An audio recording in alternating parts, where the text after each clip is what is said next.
that it probably is lasting. I've seen several patients that were 2, 3, 4 years after, and they still have that sensory improvement. I think the motor improvement has been extremely modest. Now, he's published this several times in Chinese journals. I must say he's tried many times to publish it in the U.S. journals, and nobody will publish his work. I am a little disappointed in this because I think his presentations have been, though they're not ideal, I think the information is still useful to some extent. One of the things in U.S. journals is that they absolutely refuse to publish things that they think may be a little bit questionable.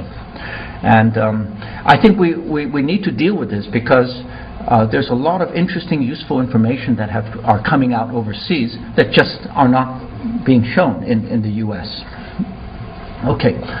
He has now done over 700 patients. A lot of people criticize him for doing so many patients without really doing a controlled trial. And I'll talk about the regulatory environment later because it's actually quite relevant to this. But what a lot of people don't know is that at least 3 other hospitals have replicated his results. One is the Beijing Army General Hospital. They did 30 patients. One is the Yat-Sen Memorial Hospital in Guangzhou. They've done 64 patients. And then the Xi'an Jiaotong Hospital recently picked this up, and they've done, at least when I was there last year, they'd already done 10 patients, and they report almost the same results. Sensory improvement, moderate, modest motor improvement. And these are on unmatched fetal, olfactory, and sheathing glial cells. By the way, we've now looked at these cells, and what we find is that the way he's growing them is that about 50% of the cells are actually probably astrocytes, GFAP positive, and 50% of the cells are olfactory and sheathing glial cells. The olfactory and sheathing glial cells from human are very different from rats. They are more P75 positive, and we've actually done a study of human olfactory bulb and the olfactory and sheathing glial cells in those cells. And these are just fragments of cells, tissue that he has left over that he's not using in his tissues. Okay, so let me go on. The Kunming Army General Hospital has done about 180 patients with fetal Schwann cells. By the way, I didn't even know that there was such a thing as fetal Schwann cells. If you had asked me, do fetuses have Schwann cells, I would say I really don't know. Anyway, they would pinch the peripheral nerves from first or second trimester fetuses, and they would dissociate them, grow them on collagen, and the way they transplanted the cells is really, I think, quite interesting. They were doing a lateral myelotomy on the patients and washing the inside of the injury site out, just like in their decompression study. And then they would put Ethicon,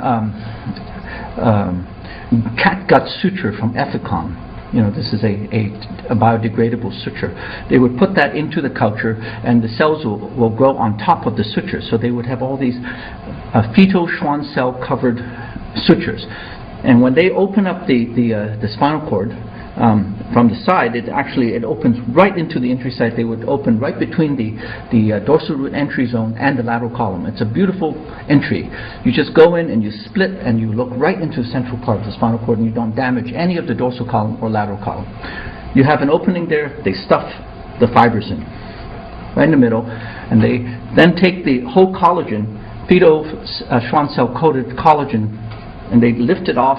They take the cell side facing the spinal cord, and they put it right on, tuck it in, close the dura, close. They can do this procedure in less than 2 hours. And they did hundreds of these cases. Anyway, I was not convinced I went there in 2004, and I was not convinced that this treatment was really making all the patients walk. However, I saw 5 or 6 patients that really did walk. I must tell you, very unusual. In my time looking at patients, I have never until that time seen a patient convert from Asia A to D. I've seen lots of patients convert from Asia A to C. You know, for example, Christopher Reeve is an A to C. Not useful movement. So they did an analysis of all the patients that they did these transplants, and it turns out that all of them were done early, within the first 2, 3, 4 weeks after injury. So they were going to publish a paper saying that fetal Schwann cells are beneficial to spinal cord injury when transplanted within the first month or so after injury. I then asked them, I said, how do you know this is not from the surgery? So starting last year, what they did was they did 30 consecutive patients who came in with Asia A, and they did this whole procedure, but they didn't put in the cells. Okay? And that was the study that I'm referring to in terms of the intramedullary decompression study. And that was the study that they found 54% of the patients walking. So this is a very interesting thing. This is just developing. All this data is now pouring out, and it's something to think about.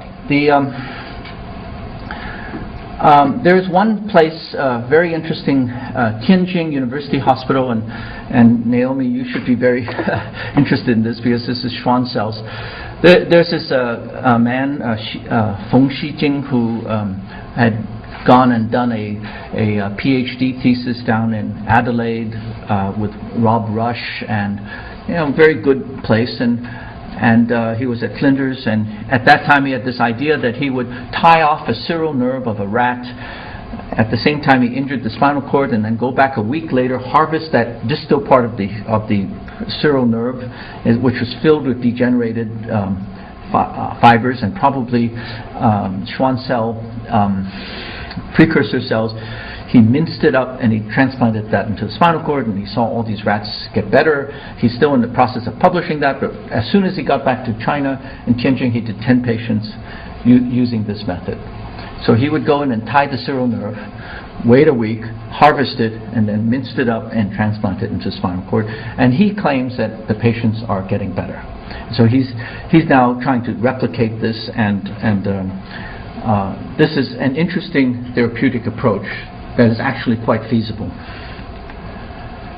Okay, many other therapies that are quite unusual. I won't spend much time on this, except there's a Zhang Xiaochen in the Shanghai Hospital has done over 4,000 cases bridging peripheral nerve from above the injury site to peripheral nerve below the injury site.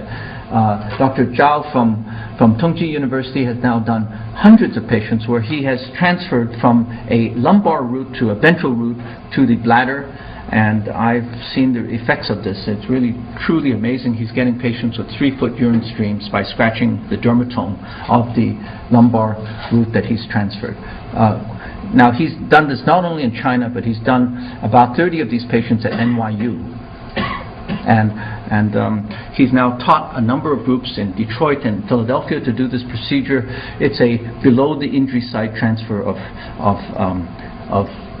nerves. Now there's one group that I've recently come out very strongly against. This is a group called Vindecare Biotechnology.